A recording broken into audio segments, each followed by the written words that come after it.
What's going on, y'all, and welcome on in. It's patch preview day as per usual, so you know the deal. We're gonna go check out all the new stuff that was revealed, talked about. Today it's not too heavy, but there are some things I still want to go over. We'll check out the new Aiden, the new EEs, a little bit of collab info news, look at the new banners that are coming out, and I guess any other. We'll just watch the 1-minute recap summary, and I'll give my thoughts and advice on all the stuff that's coming out. So yeah, thanks for tuning in, and let's go ahead and cover that video. Alrighty, boys, let's go ahead and quickly load up the. First, we'll check out the 1-minute summary, and I'll pause in between and give my thoughts overall. I love these videos, by the way. It's good little recap. We'll pause when all the slides on the first one show. But we get a new episode, 4-6 West Con. New specially changed hero, Holy Flame Auden. And I loved all the memes that came out, guys. When they showed the shadow silhouette with the fire around her. We all knew it was Auden, but a lot of people were joking that she's going to be Ice because of what happened with Teiyu the other week. But anyways, new exclusive equipment, probably the juiciest part of this patch preview summary. One quick note, we're going to get into this very fast. It's probably where we're going to spend the longest talking about. But I like the 3 units they picked here because all 3 of them are solid in their own right. Zahhak probably the least of the 3, but still not a bad unit. And the new EEs, I think, is going to bring them more in line. So it's like they didn't really try to bring it to units that also needed like an outside buff or rework. These 3 units are already pretty decent to pretty good, and I think this EE might push them even closer, you know, to some of the top problem units. So yeah, I think they did a great job in the EEs. And then Ancient Heritage Season 2, release date plus new revamp, quality of life stuff. Side story rerun for Great Mortalix, that part's whatever. Yeah, if you have a Mort sitting around, get some catalysts and stuff for him, but he will have a banner as well. I'll tell you all about the summon guide, or my suggestions for what you should spend your bookmarks on. So here we go. Episode 4, Chapter 6, West Con, coming out. Where are you looking? And this is Fire Auden, guys. Fire Aiden. How do y'all say it, by the way? I think the way the commentators are going to say it is Auden, but we'll find out here in a second. One quick note on Auden, guys. We'll probably watch her video very briefly. I might just scroll through it very fast depending on how long we take on the EEs, the exclusive equipment. But Auden is a very, very nice unit. It's going to be, you know, for if you're newer, it'll be hard to get to 4-6, but with, or not 4-6, but, you know, episode 4. But with all the nerfs they've done to episode 2 and 3, it'll be much easier to get there. Episode 4, I heard, has some really annoying stages, but if you can unlock her, guys, and start unlocking all these new special or element changes, you can kind of just use whatever content you're trying to tackle. So this one would be great for Earth Expedition and I guess Golem, but I really advise not doing Golem as a new player. But her kit is actually really nice. She has everything you kind of want for a PvE unit. So if y'all can pick her up, I think they did a great job. And I don't mind the fact that they're reusing her skill 3 animation and just changing the elements. If they're going to make brand new animations, just use them on new heroes, in my opinion. But yeah, let's go and go to the juicy part, boys. The new exclusive equipment. So first up, we have DN, and limited EEs are pretty rare. There's not a lot of them out. So let's go through it really fast. DN halted pocket watch, speed 5 to 10. So she gets a speed EE, guys. That's very, very nice. I think speed is one of the top stats you can get for an EE if your unit wants it, which I think most units in the game do want speed, especially DN. So that's very nice. She is a buff unit, so you want to set up attack up she wants to go before your units so they can get the increased attack up. And the anti-crit is also nice if you can get that above or ahead of your opponent's DPS units. Because even though a lot of people consider anti-crit a meme, guys, 50% chance for them to kind of just cut all their damage out, it really is a huge reduction in damage if they don't crit, because of the fact that most units build to crit damage, unless your name is Hua Young. But right, yeah, it still can be good. It's just don't rely on it, because we all know it fails. If it's your anti-crit, your unit's getting hit, it's going to fail. If you're hitting them, it's going to succeed. But yeah, very nice speed. It's going to help you guys speed tune much easier. And let's go through the skills real fast. So the first skill, her auto attack, increase combat awareness of the ally with the highest attack by 5% when using Light of Judgment. When the caster is a buff, the effect is double. So this is kind of nice. It'll be 10% CR whenever she S1s, and she does S1 a lot. DN cycles very fast, so she's going to cast all her skills a lot, but she'll usually get 2 skill 1s unless you're soul burning. It's been a while since I ran her, but you usually get like 2 skill 1s before you go back into the skill 2. Or the skill 3, unless you soul burn. But the nice thing, guys, about this is there is a build. Since DN has no inherent heals, you either run what, chat or YouTube, Rod of Amaryllis or Celestine, which is also her unique artifact where whenever she uses her skill 1, she heals. And there was a build in the past where you would build her on counter set, and you would just get counter Celestine procs, and that's kind of how you would heal. Now she'll also increase the the combat readiness of an ally by 10%. So kind of a nice little double dip there. If you guys did want that counter build, this is kind of nice. That's going to be a little more rare, more niche thing, but it could be very good for people that want that. Let's move on to where I think that's really good. Skill 2. This just got recently buffed as well, guys. So to reduce, I think it's to cleanse 2 debuffs now. But skill 2, Blessing the God, is the first one. Increases barrier strength by 10%. That's all right. It's good. Barrier is very strong. And if you weren't aware, since it's a little more relevant now, injury is actually completely negated by barrier if the injury doesn't proc or doesn't break the shield. So if an Apocalypse Robbie, for example, or a Bellion on injury set blasts into your DN and your DN's shield is enough to tank the hit, you know, you won't accrue any injury damage because injury, the amount of HP that it takes off scales off the damage. So if you only hit the barrier, you do no damage. Well, no injury is actually taken. So barriers are actually very, very nice in this meta. The fact that it also will potentially heal on Rod of Amaryllis or also, you know, cleanse 2 debuffs now, very, very good. But I think the skill 3 is where this is, or not skill 3, the skill 2, the second one for the barrier is going to be insane, guys.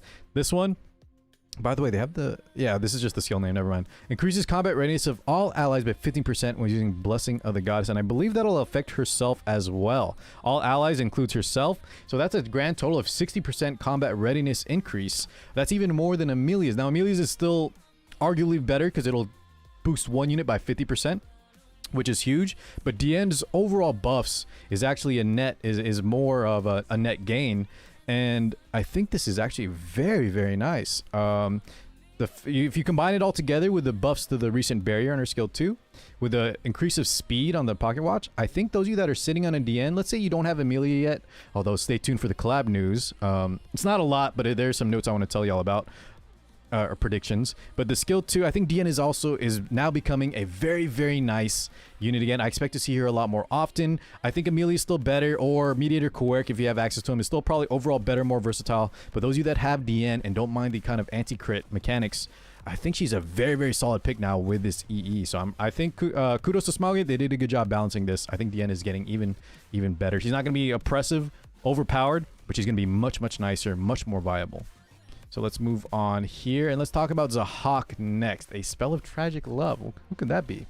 So skill 2, Elaborate Plan. This one's probably the weakest. Oh, sorry. Attack, always nice for Zahak. Attack is decent. If it's a damage unit, not bad.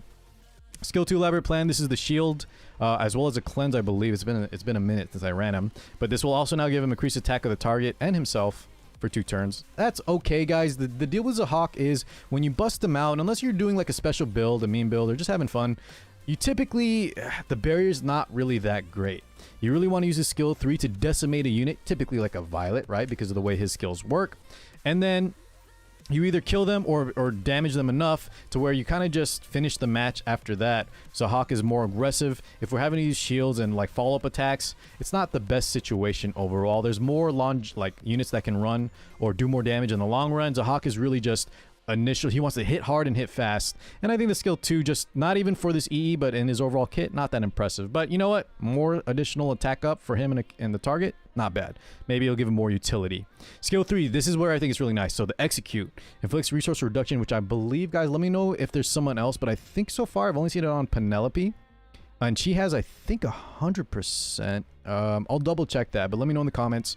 He'll get a 60%. So what this means, guys, is before the skills effect when using Execute, so before the skill 3 goes off, he will actually reduce resources of the target by 60%. So think of Focus and Fighting Spirit.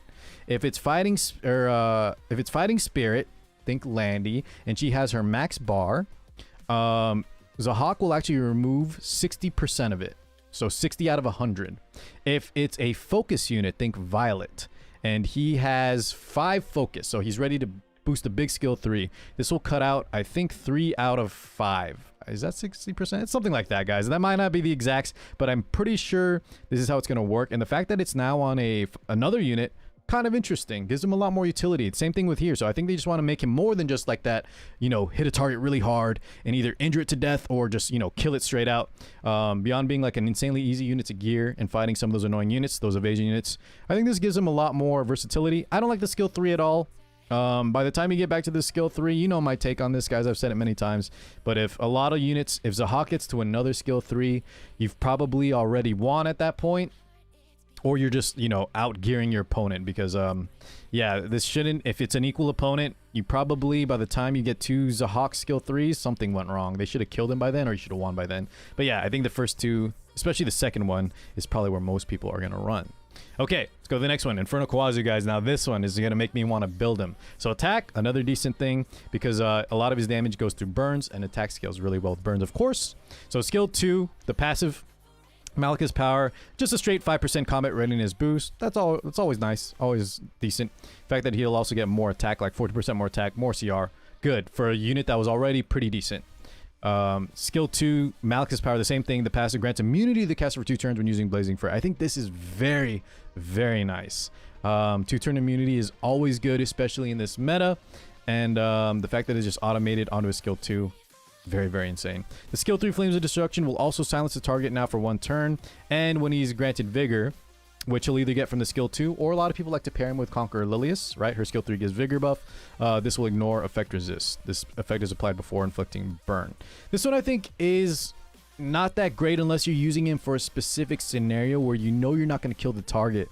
But if you guys weren't unsure on how Inferno Kawazu works, typically he's going to kill his target from the get-go. That's usually the goal, unless you get gear, unless your opponent has better gear or it's something super tanky. But yeah, I think the skill 2 immunity, very good. Probably definitely the best one to go for. All right, so we took so much time talking about that, guys. Let's zoom through the rest, because I don't want this video to go too long. Ooh, loud music. Yeah, Ancient Inheritance. The biggest thing about this, guys, is that it's coming back and it's on a regular schedule. So this is the season 2, or sorry, not regular schedule, but we know the date for the next one, and it's gonna last 14 days, right? 2 weeks. So they're gonna increase the daily exploration provisions, which is nice. The overall goal, what I kind of could gather, is that they just want you to do more in the Ancient Inheritance. If you didn't play on the last one, guys, you were kind of limited pretty quickly, especially in the early levels, on how much you could do. You would explore a little bit, and then you'd have to wait till the next day. They're going to want to make you do more, explore more of the map, things like that. They're going to have some quality of life stuff, improved marking functions, blah, blah, blah. You can check more details on your equipped units. And this one's also kind of nice for those of you that aren't in a full guild. Now, hopefully this will help some of you guys that are in smaller guilds be able to participate, which is really, really nice. They're going to balance some of the relics. Yeah, just a lot of improved quality of life, so I'm glad to see this. This was a very fun mode. If you guys aren't in a guild yet, guys, try and hustle. Stop by the Twitch stream. Most of our guilds have filled up to this point, but you never know. If you stop by and ask around, I might be able to get you in one of our guilds. So yeah, stop by the Twitch streams if y'all can. All right, so side story rerun, more Telex we talked about, guys. Yeah, it is what it is. Mort is Mort. He's not really that great, but he is a fan favorite for some, so pick him up if you want him. However, let's go and talk about the heroes coming out, and that's going to tie into the collaboration talk. So Lilius, boys, Bastion of Prelucia, this is actually a very nice artifact, but you're going to want to skip Lilius. She is still kind of nice, not nearly as good as she used to be as a PvE plus PvP hero. Definitely fallen off compared to the other units that have just come out. But the reason you mainly want to skip this for a specific reason. Same thing here with Politis. Now, Politis is very, very good.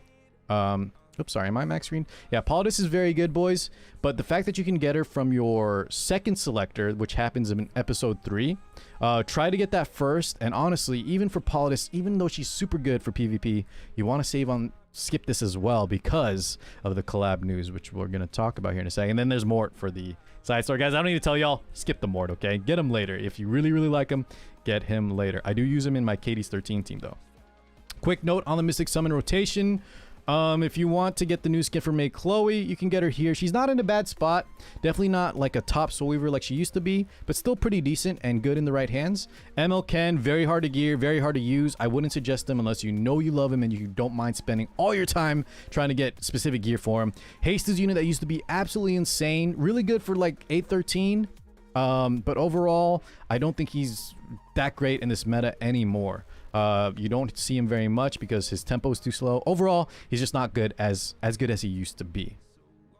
Okay, guys, I think that wraps it up for that. Let's quickly talk about why I said to skip all of the dang banners, and that's because of this, boys. So, unfortunately, there is no news yet. I was hoping to see something, but they did tell us right here that they will tell us exactly what's happening on May 26th. So, at the end of the month, I feel like they should have said this now. They gave us like a little spoiler like 2 weeks ago when I first notified y'all of this. So now we have to wait another, what is that, 2 weeks about for the extra news. But it seems like the collaboration is going to run for 3 weeks. and they'll tell us all the info on that Wednesday. Okay, guys? So my prediction is ReZero. I have a feeling we're not going to get a new unit with it, but you never know. Some people were guessing Beatrice. You know, the she kind of looks like Charlotte if you watch the anime. That's a cool character, but I expect them not to have something new because of the way that it ran last time. And it does kind of strike us like as, you know, specifically just a rerun. If there is a new hero, I'll be happy. But if there's no new hero, guys, that's a good thing because a lot of y'all need to save those bookmarks for your Amelia and Rems anyway. So you don't, you know, you're probably getting spread thin already on your resources. What else do I have here, boys? I think Hoochie Shop is coming back. But other than that, I think all the news we covered. We don't have to go through the Auden skills, guys. Just know she's a very, very good PvE unit, and she's only going to get more unlocks, so start getting her now.